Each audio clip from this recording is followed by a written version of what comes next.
Membuat risoles anti robek. Seperti ini teman-teman, dikucek-kucek gini aja nggak robek.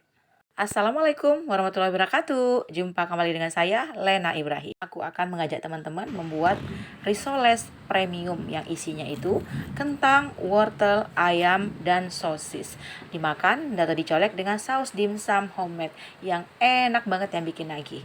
Ini memang nggak biasa seperti umumnya ya teman-teman resepnya, karena di dalam kulit adonan itu ada terdapat susu bubuk, margarin, dan minyak goreng.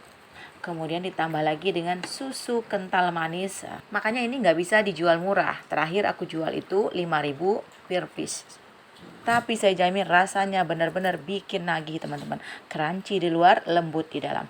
Dan risoles ini sampai besok, sampai 24 jam nggak kering dalamnya. Tetap lembut, tetap moist kulitnya. Kalian aku juga bongkar saus dimsumnya yang bikin nambah-nambah selera makan kalian untuk terus menikmati gorengan ini. Lihat aja teman-teman, isinya betul-betul berlimpah seperti ini. Ini ada telur rebusnya, jadi kalau kalian frozen, telur rebusnya itu akan berubah. Sebaiknya kalau kalian jual frozen, jangan memakai telur rebus. Langsung aja kita buat sama-sama. Kita lihat dulu bahan-bahannya seperti ini. Ada bawang putih cincang, jahe geprek sedikit, kemudian wortel, kentang yang sudah dipotong kotak, ayam yang sudah direbus terlebih dahulu, dikasih jeruk nipis, kemudian mentega dicairkan, dicampur sama minyak, gula, garam, merica.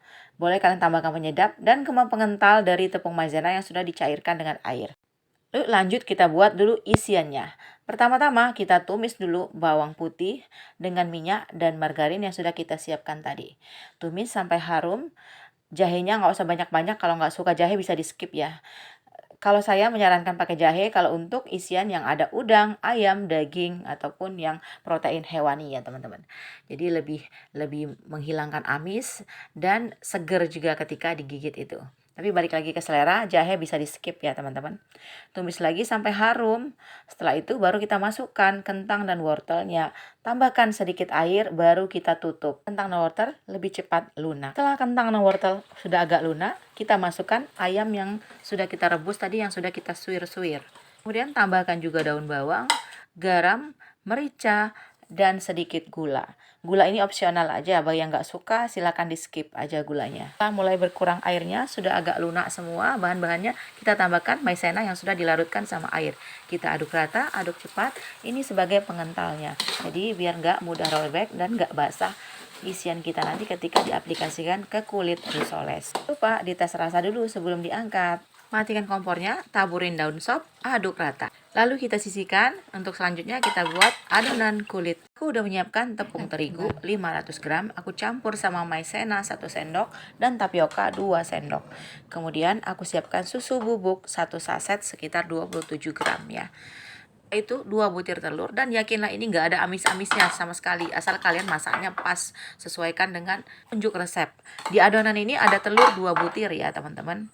Kemudian ada susu SKM sebanyak 50 ml, air biasa 1050 ml. Tergantung terigu yang dipakai dan besarnya telur. Di resep aku tuliskan 100 ya. Teman-teman, resep lengkapnya aku tulis di kolom deskripsi. Kemudian lanjut kita siapkan baskom yang besi. Kita masukkan tepung-tepung tadi yang sudah kita campur rata, tepung terigu, tepung maizena, dan tepung tapioka. Kemudian masukkan juga susu bubuk dan garam. Setelah itu masukkan 2 butir telur yang sudah kita kocok lepas terlebih dahulu. Sambil kita tuang air sedikit-sedikit, masih agak kental gitu supaya sampai tidak bergerindil. Air jangan langsung dituang semua ya teman-teman. Kalau langsung encer nanti agak sulit kita membuat menyatunya adonan itu. Jadi bergerindil-gerindil. Sebaiknya sedikit-sedikit seperti ini sampai tidak ada yang bergerindil-gerindil, baru nanti di tahap pengenceran ya teman-teman. Aduk seperti ini aja, pakai whisker. Kita mengaduk masih posisi agak kental gini sampai tidak bergerindil, sampai adonan itu licin dan halus. Nama lainnya ya bisa dianggap kalis ya teman-teman, tapi nggak mesti sekalis adonan martabak manis ya teman-teman. Kemudian aku masukkan susu Carnation kental manis, boleh ganti mereknya sesuai selera aja ya teman-teman. Jadi ada rasa-rasa manis-manis tipis itu dari susu Carnation dan susu bubuk. Setelah itu bisa kita tambahkan sisa air dan bisa tambahkan margarin dicampur minyak yang sudah kita tim terlebih dahulu margarinnya tadi ya teman-teman. Perpaduan bumbu-bumbu seperti ini saya jamin walaupun ada telurnya gak ada amis sama sekali walaupun sudah dingin teman-teman. Cuman memang ini bahannya agak mahal ya, jadi gak bisa dijual murah ya teman-teman. Pencampuran semua bahan seperti ini konsistensi adonannya. Jadi adonannya nggak boleh kental juga nggak boleh terlalu encer. Kalau terlalu kental mudah robek ketika mau dilipat. Kalau terlalu encer nanti susah juga untuk dicopot dari teflon walaupun teflon kita sudah pakai anti lengket. Karena ini kan tinggi glukosa ya teman-teman. Ada susu kental manis dan bubuk tentunya. Setiap mau menuang adonan teflonnya udah panas, betul-betul panas.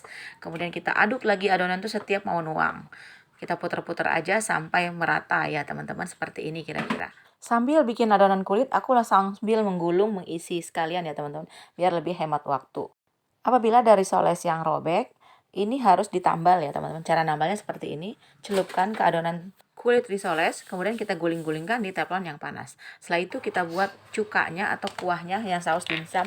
Ini terbuat dari bawang putih, cabai keriting, cabai kecil, cabai rawit, kemudian saus Del Monte. Sausnya jangan diganti ya teman-teman. Kita tambahkan gula dan garam, kita masak sampai tanak dengan api kecil.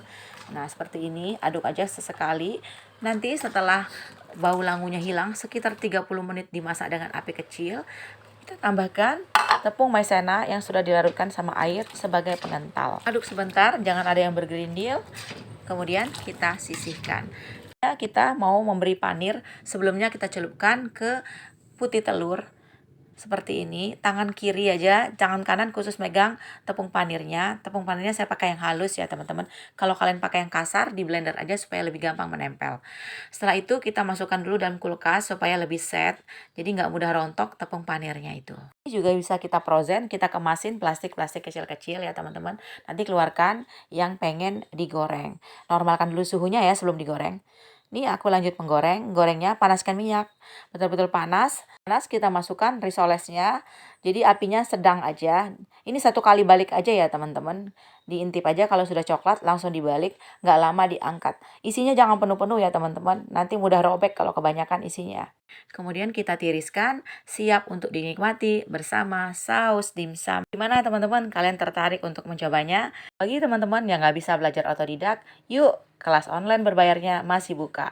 Ini ada free 100 macam resep termasuk risoles ini di grup Martabak Manis. Cukup bayar satu kelas saja sudah dapat free bimbingan 100 macam resep lainnya yang saya bisa yang pernah ada di kelas WA saya. Minat kontak WA ada di profil. Jika ada pertanyaan silakan ketik di kolom komentar postingan saya teman-teman. Insya Allah akan saya balas dan saya jawab. Terima kasih sudah menonton. Assalamualaikum warahmatullahi wabarakatuh.